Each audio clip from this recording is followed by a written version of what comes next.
ফিরে এলাম বিরতির পর। এক যে আছে খাবারের আজকের রান্না লাবড়া। দিদি কি মোটামুটি রেডি? হ্যাঁ, দেখে নিই একবার, একটু দেখি। আসলে এটা একটু সময় লাগে তো হতে, একটু সময় লাগে, একটু সময় সাপেক্ষ ব্যাপার। এখন নয় সময়ের আধুনিকতায় আমরা বেশ ইন্ডাকশন কুকারে এত সুন্দরভাবে রান্না করছি, অথচ একটা সময় ভাবো আমাদের মা মাসিমারা ঠাকুমারা কিভাবে সেই উনুন জ্বালিয়ে আঁচ দিয়ে এবং একান্নবর্তী পরিবারের এত বড় কড়াইয়ে এত সবজি দিয়ে লাবড়া রান্না করতেন। আমাদের বাড়িতে কোজাগরি লক্ষ্মী পুজোটা খুব বড় করে হয়। আচ্ছা। তো সেখানে আমাদের বাড়িতে যখন আগে তো একান্নবর্তী পরিবারই ছিল, তারপরে সব ভেঙে ভেঙে টুকরো হয়ে গেছে, কিন্তু তাও আমার মা বরাবর পুজো করতো। জেঠিমারা বা কাকিমারা সব আলাদা আলাদা বাড়িতেই পুজো হতো, এবং খিচুড়ি এবং লাবড়া মাস্ট, ওটা কিন্তু থাকবে। এবার আমি এটার মধ্যে না একটু তাড়াতাড়ি হবার জন্য একটু জল দিয়ে দিচ্ছি, কেমন? আচ্ছা, একটু জল দিয়ে দিই, জল দিয়ে একটু ঢেকে দিলে একটা তাড়াতাড়ি হয়ে যাবে। এটাতে অনেকে আদা বাটা একটু দিলে গন্ধটা, স্মেলটা সুন্দর বেরোয়। আচ্ছা, তো আমি এখানে দিচ্ছি না, আদা বাটা ছাড়াই করছি। হাতের কাছে যা পাই, যখন যেটা পাই সেটা দিয়েই করি, তাতেও টেস্ট ভালোই হয়। এটাই তো মজা, যেটা থাকবে সেইটা দিয়ে পরিপাক করে জিনিসটাকে সুন্দরভাবে রান্না করা। একটা জিনিস আমার মানে সবার সাথে শেয়ার করতে ইচ্ছা করছে, যে এই যে আজকে লাবড়া রান্না হচ্ছে আমাদের এক যে আছে খাবারের রান্নাঘরে, এর কিন্তু উল্লেখ পাওয়া যায় চৈতন্য ভাগবতে এবং চৈতন্য চরিতামৃতে। চৈতন্য চরিতামৃতের মধ্যলীলার ষষ্ঠ পরিচ্ছদে একটা উল্লেখ আছে, সার্বভৌম পরিবেশন করেন আপনে, প্রভু কহে মোড়ে দেহ লাফড়া ব্যঞ্জনে। অর্থাৎ সকলে মিলে যখন চৈতন্যদেবকে খাবার পরিবেশন করছিলেন, তখন চৈতন্যদেব তাদের উদ্দেশ্যে লাবড়া দেওয়ার কথা বলেন। আর এই কথায় বোঝাই যাচ্ছে স্বয়ং বৈষ্ণব সাহিত্যে প্রচলিত এই পদ আজও বাঙালির পছন্দের খাবার হয়ে বঙ্গরসনাকে তৃপ্ত করে রেখেছে। দিদি, তোমার এই সুন্দর রান্না দেখে আমার একটা কথা মনে পড়ছে। সত্যি করে বলো তো, কত বছর বয়স থেকে তুমি রাঁধছো? দেখো, আমার মা খুব ভালো রান্না করতো, মা সার্ভিস করতো। আচ্ছা। তা মাকে বরাবর দেখেছি যে অফিসে যেত মা, কিন্তু এখনকার মহিলারা যেরকম রান্নার লোক থাকে বাড়িতে, আমাদের কিন্তু রান্নার সেই সময় তখন এগুলো ছিল।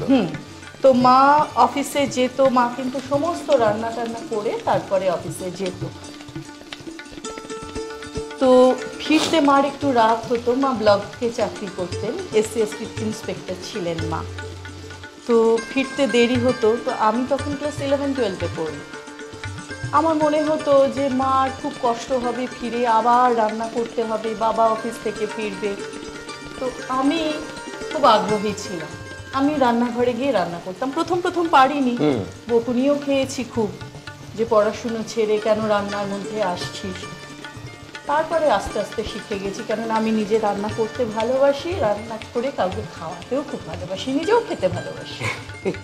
এটা শুনে সত্যি ভালো লাগলো যে দিদি রান্না করতে যতটা ভালোবাসেন, খেতে যতটা ভালোবাসেন, তেমনি মানুষকে খাওয়াতেও ততটা ভালোবাসেন। একদম। দিদি, আর কতক্ষণ লাগবে মোটামুটি রেডি হতে? আর একটুখানি লাগবে। এবার আমি না একটু কি বলো, মিষ্টি দেবো, একটু চিনি। বাবা, ঝাঁঝে রীতিমতো কাশি পেয়ে যাচ্ছে। আর দিদি, শুকনো লঙ্কা দেওয়া আছে। হ্যাঁ, শুকনো লঙ্কা যেহেতু দেওয়া আছে, আর একটু জল দিয়ে ঢেকে। সবজি যতটা সেদ্ধ হচ্ছে এবং যতটা কুক হচ্ছে, একটা সুন্দর কিন্তু একটা স্মেল আসছে, অ্যারোমা, সোজা কথায়। আর গন্ধ যখন এত ভালো, তখন আশা করি সেটা খেতেও হবে ভালো। দিদি, আর কতক্ষণ লাগবে এবার একটু বলো?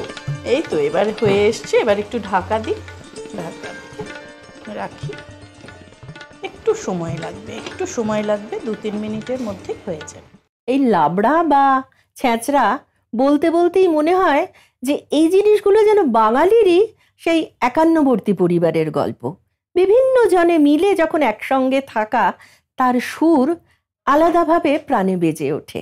এটাও ঠিক তেমনি, এবং তার কত সুর, রান্নার যেমন তার মানে স্বাদ থাকে, সেই তারে সেই স্বাদ কোরকে কত রকমভাবে বাজে। লাবড়া হলো, ছ্যাঁচড়া হলো, এবং ওই সবজিগুলোকে নিয়েই একটু ধনেপাতা, কালো জিরে ফোড়ন, বড়ি দিয়ে যদি শীতকালে একটু বাঁধাকপি, ফুলকপির ডাঁটা সেগুলো দিয়ে বা কাটোয়ার ডাঁটা সব কিছু মিলিয়ে আপনি পাঁচমিশালি বানান, সেটা লাবড়াও থাকলো না, ছেঁচড়াও থাকলো না, কিন্তু সবজি একই দিয়ে আবারও সেই একান্নবর্তী পরিবারেরই একসঙ্গে অনেকটা তরকারি এবং প্রেম মিলেমিশে গেল।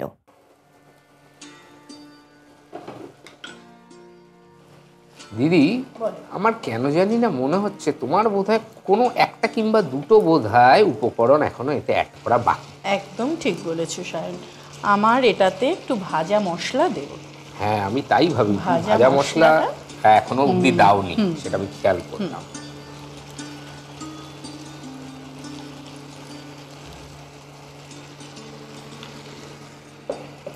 এই ভাজা মশলাটা না জিরে আর হচ্ছে তোমার মৌরি, সামান্য একটু ধনে গুঁড়ো, মানে গোটা ধনে, হ্যাঁ। আর শুকনো লঙ্কা একটু খোলায় ভেজে নেব, ভেজে নিয়ে একটু রেডি গুঁড়ো করে করে নেব, গুঁড়ো বাহ। করে নেব।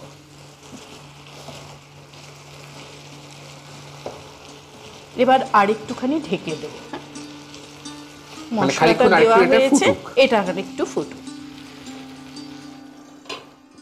ঠিক আছে, আমাদের এই লাবড়া সেদ্ধ হতে থাকুক, আর আমরা নিয়ে নিচ্ছি ততক্ষণ একটা শর্ট ব্রেক।